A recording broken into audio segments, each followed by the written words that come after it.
নমস্কার, আমি অভিজিৎ। আজকে একটা কবিতা নিয়ে এসেছি। আগে আমি কবিতাটা পাঠ করি, তারপরে আমি কিছু কথা বলবো।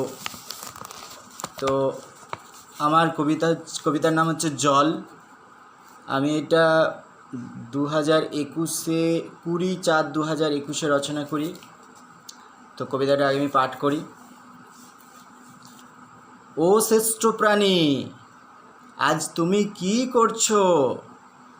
তুমি জানো, তুমি যার বুকে লালন পালন, তার অবস্থাটা কি? তুমি যাহাতে সৃষ্ট, তার অবস্থাটা কি? তুমি শ্রেষ্ঠ প্রাণী হয়ে তার দাম রাখতে পারছো না। সেই জল, জল গো জল, বলছে নাকি প্রকৃতি মায়ের দাম কোথায়? জানবে গো, জানবে, শ্রেষ্ঠ প্রাণী জানবে। জানবে ধরণীর জলবিন্দু, যে বিশ্বের প্রতিটা মুহূর্ত বিরাজমান, যার জন্য তোমরা সব সৌন্দর্যের মধুরতা টাটকা হয়ে আছো। কি গো শ্রেষ্ঠ প্রাণী, বুঝতে পেরেছ? নমস্কার। তো এই জল কবিতাটা আমি পড়ে শোনালাম। তো আমি একটা কথা বলতে চাই, এই গ্রীষ্মের দাবদাহে আশা করি আপনারা সকলেই ভালো আছেন। আর সব থেকে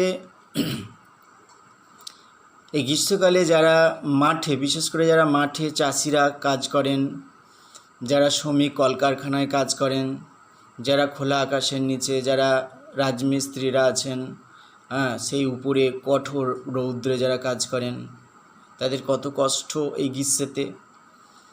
তো গ্রীষ্মের দাবদাহে শুধু তারাই নয়, যারা বাজার মানে বিভিন্নভাবে মানে কাজ চলেছে, মার্কেটিংয়ে কাজ করেন যারা সেলসম্যান, তাদেরও ভীষণ কষ্ট।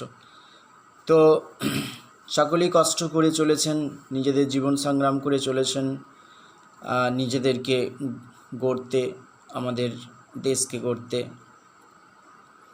তো শুধু তাই নয়, আজকে পৃথিবীর বিভিন্ন প্রান্তে যে জলের সংকট, বিশেষ করে এখন আফ্রিকাতে প্রচণ্ড জলের সংকট চলছে।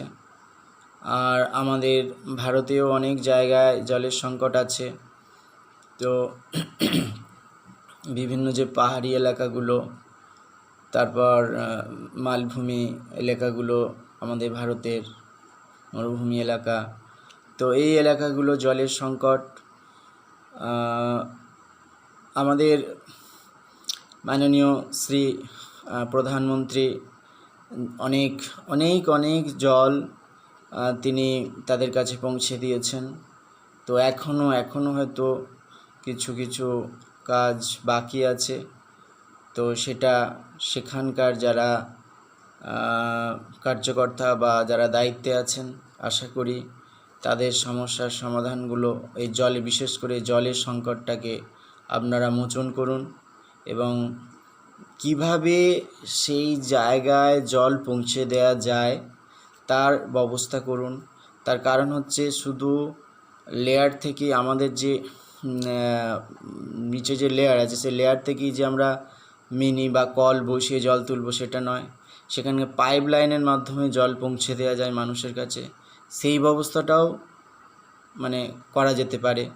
তো সেই সব চিন্তা ভাবনাগুলো নিন, যে মানুষের কাছে যাতে জল পৌঁছে যায়।